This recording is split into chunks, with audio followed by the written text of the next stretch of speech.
Chouette des chroniques par Fanny Wett.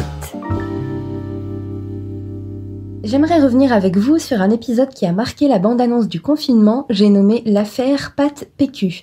Parce qu'avec tout ça, les fondations des sciences humaines et sociales ont quand même pris une petite déculottée. Cette histoire n'aura échappé à personne, on y a eu droit partout, depuis son matraquage médiatique en règle, jusqu'aux publications sur les réseaux sociaux, en passant par la remarque d'une de mes voisines qui a finement analysé le tableau, je la cite, « Tous ces gens qui se sont rués sur les nouilles et le papier chiotte, j'ignore où ils vont bien pouvoir stocker tout ça quand on pense à la surface déjà occupée par leurs conneries. » Merci à elle.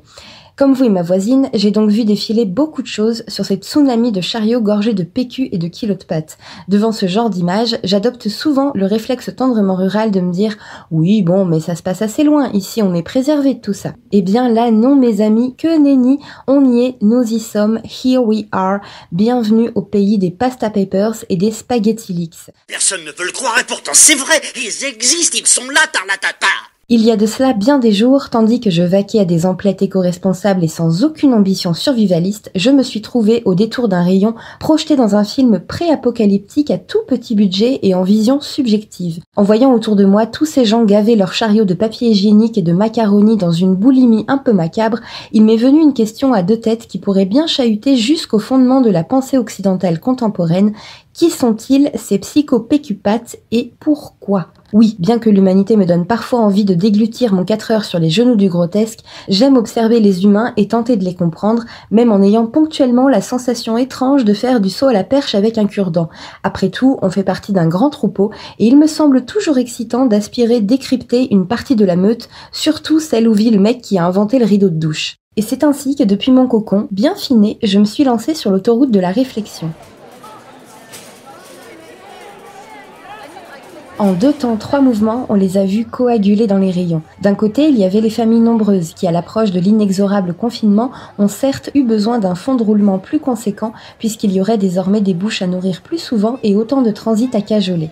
D'un autre côté, il y avait celles et ceux qui faisaient des réserves tout court, même pour une meute de 1, par précaution ou peur d'un lendemain suspendu. Ceux-là même qui avaient déjà eu encore peur juste après avoir acheté leur poids en tortellini et leur circonférence en PQ. Ces individus en proie à un fétichisme simultané pour les féculents et la douceur anale qui ont depuis doublé les quantités à chaque passage en caisse. Parce que c'est vrai, on sait jamais, des fois que le virus muterait en méga pruneau d'Agen venu dézinguer tout le monde, pile sauf ceux munis de coquillettes au beurre. Bien sûr, dans ce contexte, la peur est un sentiment qui peut s'entendre. Si l'on voulait enfoncer une porte ouverte, ce qui serait par ailleurs exemplaire du point de vue de l'hygiène, on oserait dire que la peur n'évite pas le danger. Exception faite peut-être du cas présent, où ce qu'elle va éviter, c'est à la limite une carence en sucre lent pour environ 6 générations. C'est déjà ça, restons guillerets. Et le spectacle continue. Parmi ceux qui ont pris cette pénurie fantasmée avec plus de recul et de vodka, certains se sont quand même dit « Regarde-moi tous ces cons, moutons, soumis, flippettes de pavillon, je te jure, ils me fatiguent. Et mais attends, mais je fais comment moi du coup ? Comment je fais pour tout bien me confiner s'ils prennent tout le Lotus bio et les nouilles triple épaisseur ? Injustice !» Et hop, les voilà qui débarquent à leur tour, dans le but précis et exclusif de récupérer leur dû, pris tout à coup de sueur froide et d'un léger tremblement de rotule à l'idée que le paquet de macaroni et les 12 rouleaux senteur florale soient kidnappés par l'ennemi. Et puis dans ces magasins, on a vu les plus redoutables sans doute, ces gens qui ont juste succombé à une énième mode de la psychose surmédiatisée, relayée très sereinement dans pléthore de JT.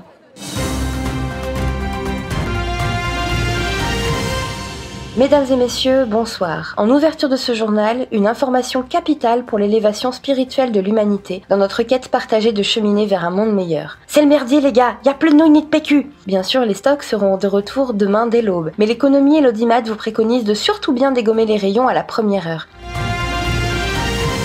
Et ils coururent, et ils achetèrent des rouleaux par palette, et quand ils eurent beaucoup d'enfants, ils les enroulirent tous dans du PQ pour amortir l'investissement. Et voilà, fin de l'histoire, fin du monde, bise avec les coudes.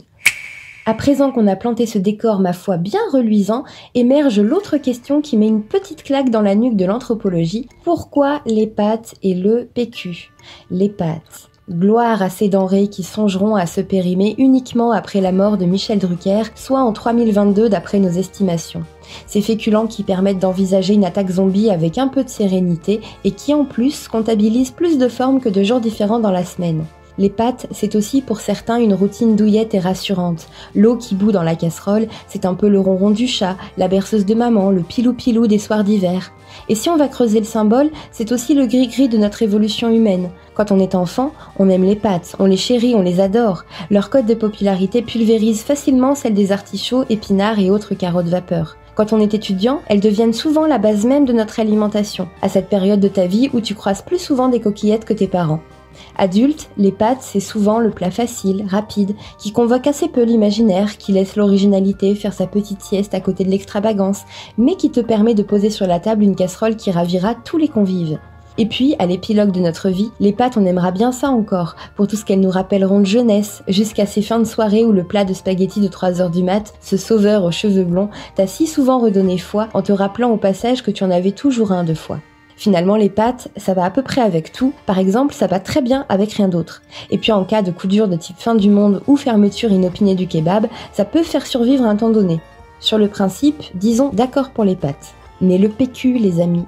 Il y a quelques mois, je me souviens être restée sans voix devant une vidéo tournée à Hong Kong. Dans ce petit film expérimental tiré de la vraie vie, on a vu des gens par dizaines éventrer un rayon de papier toilette en quelques secondes dès l'ouverture du magasin, se battant jusqu'au bout du dernier rouleau, comme s'il s'agissait de l'ultime écrou au salon de la clé de 12. Comme souvent dans ces moments-là, j'ai pris un petit pas de recul et me suis rassurée avec cette phrase devenue depuis un mensonge sociologique. Non, mais ça va, ça n'arrivera pas ici. Les gens, ils ont déjà fait un remake de 14-18 pour de la pâte à tartiner en promo, ils vont se reposer un peu, d'autant plus que là, il n'y a même pas de promo sur le PQ. On est sauvés. Vous savez quoi? Non? Vous voulez rire? Oui? Eh ben en fait, on n'est pas sauvés du tout.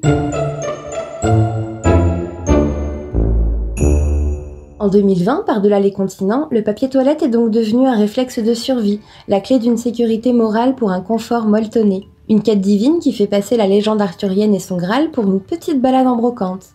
Mais concrètement, le glissement de terrain des valeurs humaines, il a eu lieu pendant une coupure de Wi-Fi, c'est ça? Non, parce que c'est sûrement un détail, mais on m'avait pas dit qu'à partir de désormais, il s'agirait pour s'accomplir de trouver un sens à sa vie parmi une liste exhaustive écrite en braille et de gagner assez d'argent pour exister. Bon, pas trop non plus pour pas vriller requin ascendant hyène à bosse plate, mais juste ce qu'il faut pour acheter de quoi tenir un siège en PQ, enfin un trône. Et ben ça par exemple je savais pas. Du coup je continuais à croire qu'accumuler autant de rouleaux en si peu de temps c'était un peu con. Bah j'ai eu chaud dites donc, j'ai failli passer à ça de ma félicité. Alors avant de me ruer à mon tour sur une palette de triple épaisseur, je voudrais juste bien comprendre. Pourquoi le PQ précisément? Je ne m'oppose pas farouchement au concept, il a le mérite d'exister. C'est vrai, il fait quand même partie intégrante de notre quotidien. Il côtoie ce qu'on a de plus intime et jusqu'à récemment, on le considérait à peine. Pourtant, il a des atouts. Par exemple, il n'hésite pas à se parfumer au citron bergamote, au chant des oiseaux, ou même à l'océan à perte de vue un soir d'été. Il peut aussi avoir de la couleur et même des motifs. Bon, ça m'échappe prodigieusement, mais ce sont apparemment des arguments de vente. On est donc en train d'écrire un chapitre de l'histoire dans lequel des gens s'imposent régulièrement de choisir entre s'essuyer les joyaux avec des perturbateurs endocriniens vert olive ou des pesticides bleu lagon. Alors ma petite astuce déco, quitte à friser le ridicule, autant se torcher directement sur le papier peint, puisque la nuance vous émoustille tant le soubassement. On s'éloigne du propos, vous avez raison.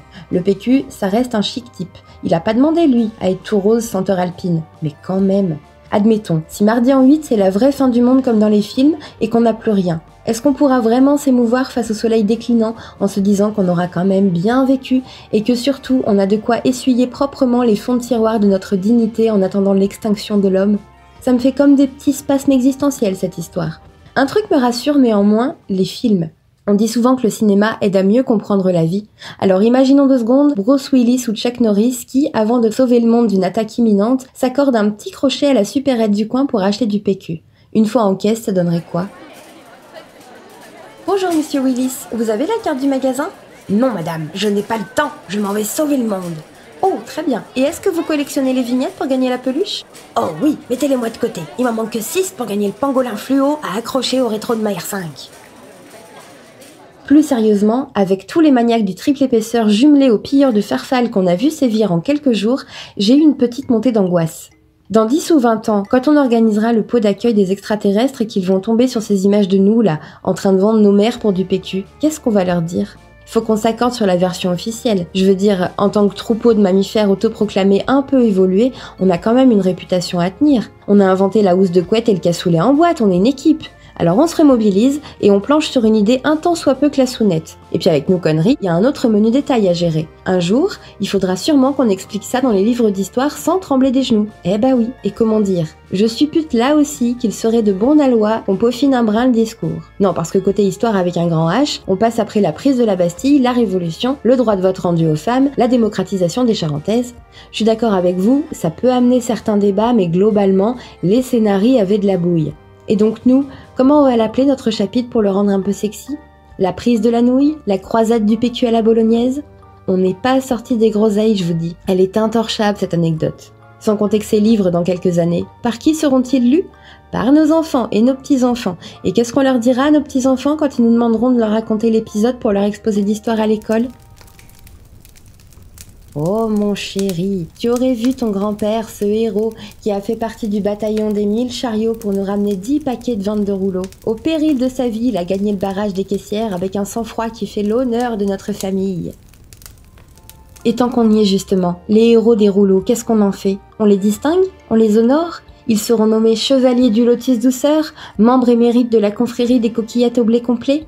Comment elle va la vedette? Finalement, en voyant tout ça, je me suis dit que dans notre lot d'humanité, il y a peut-être des gens qui s'estiment chanceux de pouvoir accumuler 45 kilos de tagliatelle et un smirmorgue de triple épaisseur pour accueillir demain avec la sérénité des braves. Et donc à ces personnes, j'aimerais leur dire ceci avec la plus grande bienveillance. Si vous vous sentez globalement chanceux, c'est bien pour vous. Mais surtout, et voilà l'essentiel, maintenant que vous avez le cul bordé de nouilles, profitez-en pour rester bien assis dessus.